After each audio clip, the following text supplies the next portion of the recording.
All right, let's dive in. We're looking at India's economic future today, Sounds good. and we've got this report from Crisil, Okay.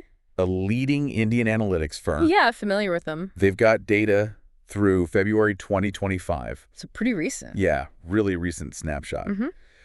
But what's really cool is that this report, it doesn't just give us like standard economic predictions. Right. It analyzes India's manufacturing competitiveness Okay. on a global scale. Interesting. And it uses this thing called revealed comparative advantage. Yeah, I was actually just looking at that. That's a pretty fascinating metric. So it's kind of like a sneak peek into how India might be shaping up, Mm-hmm. on the world stage Yeah. over the next few years. It's like, imagine you've got two countries, right? Right. One is amazing at growing bananas. Okay. The other one, they're great at building cars. Okay. They each have an advantage in producing certain things. I get it. And this metric, this revealed comparative advantage, helps us understand those advantages, and it reveals that India's got some strengths that you might not expect. Okay, so it's not just about what India's good at making, Right. but how that stacks up against other countries. Exactly. It's all relative. But before we get into all that, the report predicts a 6.7% annual GDP growth for India through 2031. Mm-hmm. Is that good? It's actually quite significant, Yeah. especially when you compare it to other major economies. Like who? Well, think of it this way, okay? Yeah. If the global economy is a race, Right. a lot of developed economies, they're kind of jogging along at, let's say, 3% growth. Okay. India is sprinting ahead at almost double that speed. Oh, wow. So yeah, that makes it a pretty attractive destination for investment. So is this like a post-pandemic recovery? Or is India really on to something bigger here? It's more than just a recovery, I think. Okay. The report suggests that India is building on its pre-pandemic momentum, compounding its gains. So they're not just bouncing back. No, this is like continued growth. Got it. And a lot of this growth is fueled by investment, Okay. both from the government and the private sector. Both. Okay. In fact, the report estimates that Indian corporations will need a staggering amount of debt. Really? Roughly. Let me get this right. Rs 120 lakh crore to maintain this trajectory. Wow, that's a huge number. Yeah, it is. Does that raise any red flags for you? It's certainly a point worth considering. Okay. I mean, while the report predicts a shift toward more private sector investment, Right. that much debt Yeah. could potentially lead to vulnerabilities down the line, especially in a volatile global economy. Oh, makes sense. It will be interesting to see how India manages that balancing act. Yeah, it will be. The report also highlights this need for India to move beyond its reputation Okay. as a service-based economy Right. and focus on bolstering its manufacturing sector. Why is that so important? Well, think of it like this, okay? Okay. If you only sell lemonade, Right. you're limited by how much lemonade people want. Yeah. But if you can also bake cookies, OFEO. grow apples, Uh-huh. make sandwiches, Okay, yeah. you've got a more diverse business, a more resilient business. Makes sense. And it's the same with an economy. Right. Relying too heavily on services, well, it leaves you vulnerable to fluctuations in that market. Got it. Building a robust manufacturing sector Yeah. makes your economy more diverse, less dependent on one specific area. Okay, I see the logic there. Yeah. It's about spreading the risk, Mm-hmm. creating more opportunity. Right, exactly. But the report also acknowledges that India faces some serious challenges, right, in achieving this goal. Definitely, yeah. What are some of the hurdles? Well, labor productivity, logistics, Okay. and innovation. Those are all areas where India needs to, step up its game. Okay, can you give me an example? Sure. The cost of transporting goods within India, Yeah. it's significantly higher compared to countries like China. Oh, really? Yeah, and that eats into profit margins. Yeah, I see. Makes Indian products less competitive on the global market. So even if India makes great products, Yeah. getting them to customers efficiently and affordably, It becomes a major roadblock. it sounds like there's a whole ecosystem that needs to be improved. Exactly. It's not just the manufacturing processes themselves. Right. And then there's the question of innovation, I guess. Right. Are Indian companies investing enough in research and development Yeah. to create those cutting-edge products Mm-hmm. that can compete globally? That's a big one. Yeah, that's something the report really dives into. It does. This is all fascinating, but Yeah. let's not forget about the global context. Right. The report also looks at how things like trade wars Yeah. and protectionist policies Mm-hmm. especially those coming out of the U.S., Yeah, might impact India. that's a big one. What did it find? Well, here's a surprising detail. Okay. India actually has a trade surplus with the U.S. What? No. Really? Yeah. So they're selling more to us than we're buying from them. Think of it like this. Okay.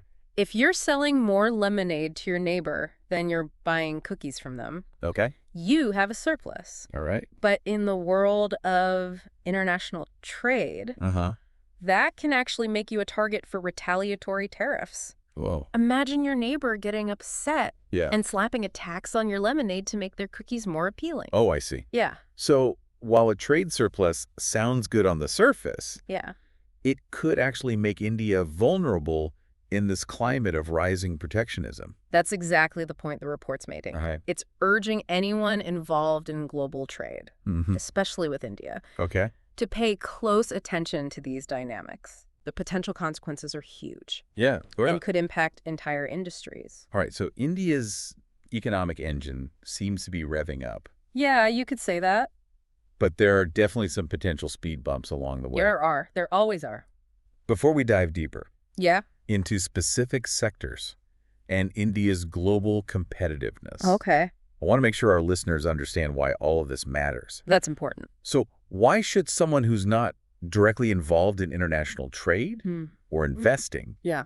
care about India's economic outlook? That's a great question. In a globalized world, everything's connected, right? Right. India's growth, or lack thereof, Uh-huh. it has ripple effects that extend far beyond its borders, Really? from the price of your clothes Wow. to the availability of certain technologies. Oh, okay, yeah. India's economic trajectory influences the global marketplace. Okay, that makes sense. It's not just about India. Right. It's about understanding the bigger picture and how these global economic trends impact all of us, Absolutely. not just people who are, traders or investors. It's everyone. Yeah. And beyond just the raw economic data, Uh-huh. there are fascinating social and demographic trends playing out in India. Okay. For example, the report analyzes how the booming middle class is changing consumption patterns. Oh, interesting. What that means for businesses looking to tap into this massive market. That's definitely something I want to dig into further. Yeah, it's fascinating stuff. So what specific products and sectors are likely to benefit from this growing middle class? Right. And is this trend unique to India? Mm-hmm. Or are we seeing similar shifts in other parts of the world? Good questions. We'll tackle these questions and more when we return for part 2 of our deep dive. Stay tuned. Looking forward to it. Welcome back. So we left off talking about India's ambitions to become this manufacturing powerhouse. Right. Now let's actually look at how that stacks up Okay. on a global level. Using this revealed comparative advantage metric Yeah. we talked about earlier. Yeah, that's a good one. Can you break that down for us a little bit? Yeah. What are some of India's strengths and weaknesses in this area? Imagine you're playing a board game. Okay. Okay. Each player has unique abilities. All right. Some are better at collecting resources, others excel at building structures. Okay. Yeah. Revealed comparative advantage helps us figure out Got it. who has the best skills for which tasks, Okay. based on how they actually play the game. Right. And it turns out India's got some unexpected strengths. Oh, really? Yeah, for example, the report highlighted refined oil products Interesting. as an area where India excels. Oh, wow. That's surprising. I Yeah. wouldn't have guessed that. It's interesting, right? Doesn't India import most of its oil? Exactly. Exactly. That's what makes it so interesting. Okay. Even though India relies heavily on imported crude oil, it's developed this really sophisticated and efficient refining industry. So they're taking the raw materials and turning it into something much more valuable. Exactly. Exactly. They're able to refine the oil and then export those finished products, and they can do it very competitively. So it's like importing raw cookie dough, Right. baking amazing cookies, Yes. and then selling them all over the world. That's a great analogy. What other, hidden talents Intelligent. does India have when it comes to manufacturing? Well, the report also points to chemicals Okay. as another sector where India's got a leg up. Interesting. Chemical production has been growing rapidly, Oh, wow. partly because Indian companies are increasingly making things domestically that they used to import. Got it. So not only does this reduce their reliance on foreign suppliers, All right. but it strengthens India's position in the global chemicals market. Oh, I see. Okay, so they're becoming more self-sufficient Exactly. and building their own expertise Yeah. in these like key areas. Right, right. But what about those what about the weak spots on the board game? Weak spots, yeah. Where does India need to improve its game? Well, one area that stands out is electronics and semiconductors. Okay. I mean, we all know India is a huge consumer of electronics. Yeah. Smartphones, laptops, all that good stuff. Yeah. But when it comes to manufacturing those products, Yeah. especially those crucial components like semiconductors, Yeah. India's ability to do that lags behind. I see the challenge. Yeah. It's like having a top-notch bakery, Okay. but relying on someone else to supply the flour. Right, right. You're vulnerable to disruptions Yeah, in that supply chain. absolutely. And we've seen that play out globally, right? Yeah, exactly. Like with the recent chip shortage. With the chip shortage, exactly. Exactly. Is India trying to change that? Absolutely they are. Okay. The report highlighted a bunch of government initiatives, Oh, like the production-linked incentive scheme. okay. It's designed to attract investment in semiconductor manufacturing. I see. So they're trying to bring that manufacturing in-house. It's not just about assembling finished products anymore. It's about creating an ecosystem Got it. where those core components are made in India as well. It's like building a flour mill next to your bakery. That's a great way to put it. But we're talking about incredibly complex technology. Yes, we are. Can India really catch up Yeah. to countries like Taiwan or South Korea Right. that have been dominating this industry for years? It's a long game, Okay. and there are significant challenges, Yeah. but the potential rewards are huge. Okay. The report acknowledges that India needs to focus on a few things: Like what? developing a skilled workforce, attracting foreign investment, Uh-huh. creating a business environment that fosters innovation. Got it. Okay. It's not just about throwing money at the problem. It's about building a foundation for long-term success. Okay. So it's a long road, Yeah, but the potential is there. absolutely. We've been talking about India's strengths and weaknesses, Right. but how does it actually compare to like those other manufacturing giants like China, Vietnam, South Korea? Right. The report does some interesting comparisons there. Oh, yeah? Like what? For example, it looked at the cost of steel production in India versus China. Okay. And while India has access to cheaper iron ore, Right, which is a key ingredient in skill making. exactly, it faces higher costs when it comes to things like transportation and energy. Okay. And those higher costs can offset the advantage of those cheaper raw materials Oh, okay. and make Indian steel less competitive. So it's a reminder that like competitiveness Mm, is about more than just having the resources. right. It's about the entire ecosystem. Exactly. The infrastructure, the logistics, Yeah. the efficiency, even government policies. All of it, yeah. All of that comes into play. It really does. The report touches on things like the Make in India program, which aims to improve, the ease of doing business, Yeah. attract foreign investment. Right. These are crucial steps in making India a more attractive destination Absolutely. for global manufacturers. It's all about creating that welcoming environment. Yeah, yeah. But it also highlights the fact that Yeah. there's no magic bullet. No, there's not. It's about consistent, long-term effort Mm-hmm. across multiple areas. You got But we can't ignore the elephant in the room, the elephant in the room. Yeah. this trend towards protectionism and trade wars. Yeah. How is India navigating this increasingly turbulent Right? global landscape? That's a big question. Is it all about becoming self-sufficient? The report actually cautions against becoming too insular. Oh, really? Yeah, it argues that India needs a balanced approach. Okay, so what does that look like in practice? Well, it means things like negotiating favorable trade agreements Okay. to open up new markets. Got it. And the report actually mentioned India's recent trade deal with Australia Oh, okay. as a positive step in that direction. Okay, that's good. It also highlighted the importance of diversifying trading partners. Right. Remember that trade surplus with the U.S. we talked about? Yeah. Having strong trading relationships with multiple countries Right. reduces reliance on any single partner, Right. and it helps mitigate those risks associated with protectionist policies. It makes sense to spread the risk, right? Exactly. The way if one market gets, choppy, Yeah. you're not completely sunk. You're not putting all your eggs in one basket. Exactly, yeah. It's like having a diverse investment portfolio. Okay. You wouldn't put all your money into one stock. Right. You'd spread it across different industries, Got it. different asset classes, to protect yourself from market fluctuation. Makes sense. Same principle with international trade. Okay, yeah. I'm getting a much clearer picture Good. of how India is trying to position itself, in the global manufacturing landscape. Right. But before we move on, Yeah. I want to touch on something you mentioned earlier. Okay. Those social and demographic trends Right. that are kind of shaping India's future. Absolutely, yeah. Why are those factors important for understanding Yeah. India's economic outlook? Imagine you're building a house, okay? Oh, okay. You need strong materials. Yeah. You need a good foundation. You need a skilled crew to put it all together. Okay. Well, those social and demographic trends, Yeah. they're like the foundation Oh, I see. of India's economic house. Okay. A rapidly growing middle class, for example, Right. means more people with disposable income. Right.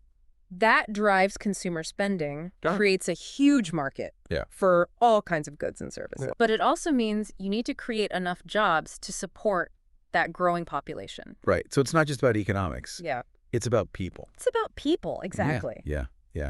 And the report dives into these aspects in detail. It does. We'll be exploring some of these fascinating social and demographic dynamics, Right. as well as some of the risks and uncertainties that could impact India's economic journey. Yeah, those are important too.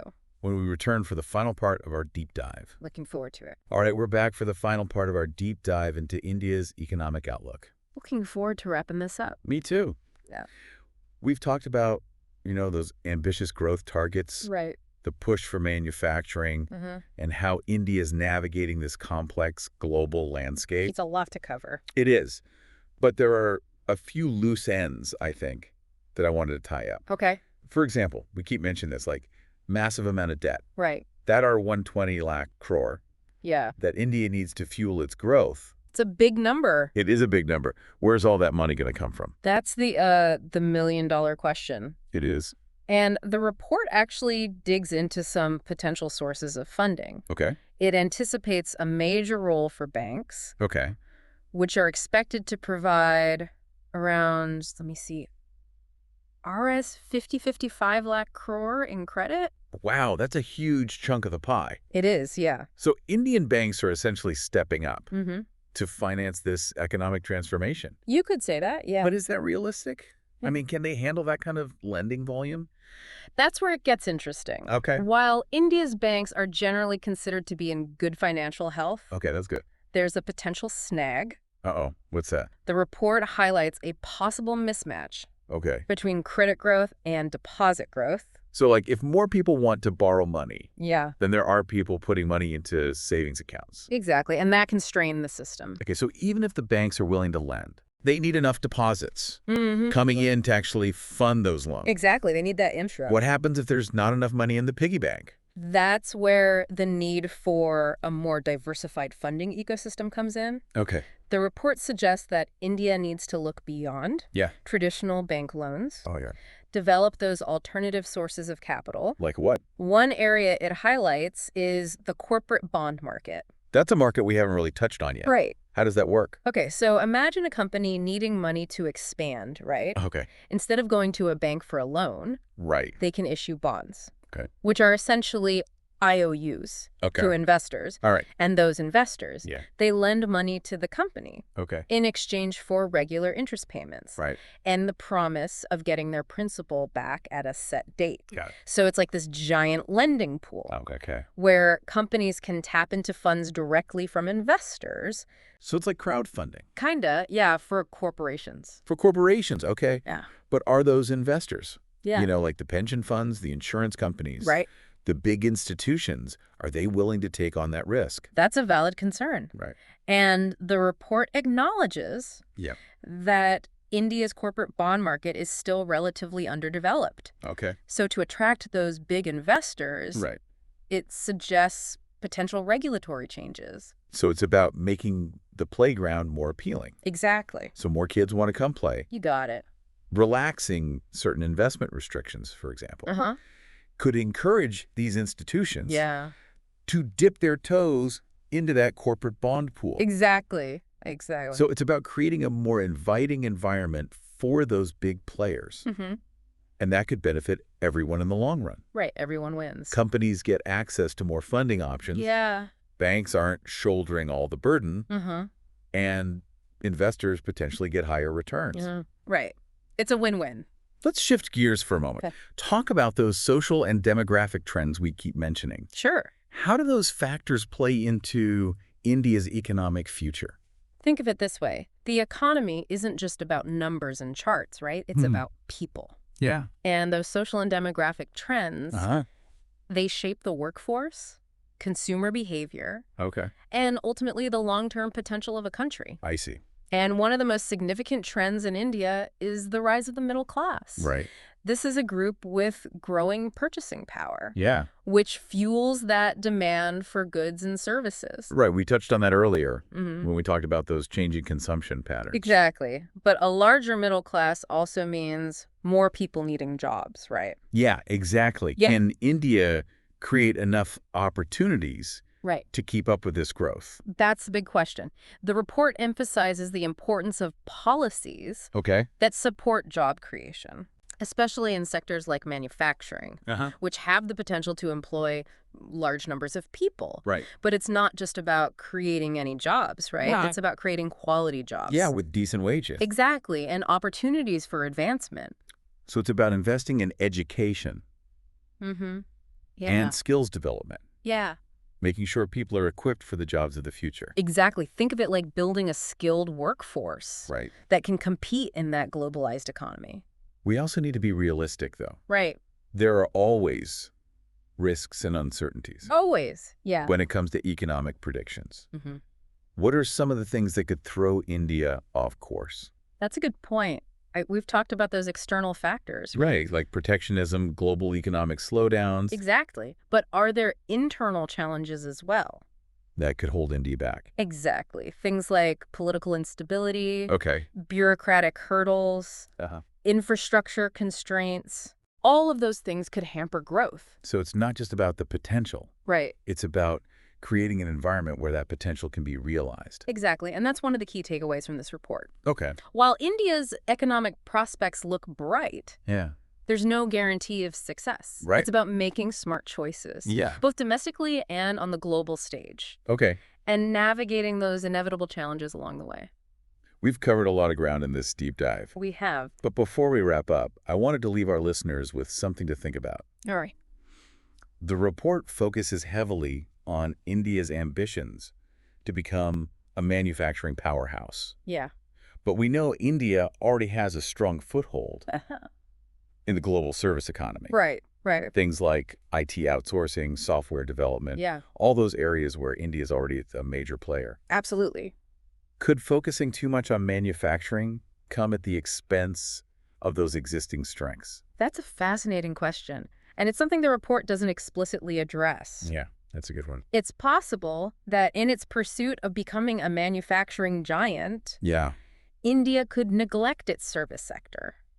Perhaps the key is finding that right balance. Okay. Leveraging those existing strengths while strategically developing new ones. Food for thought. Definitely. And that brings us to the end of our deep dive into India's economic outlook. It's been a good one. We've explored the potential, the challenges, and the big questions that lie ahead.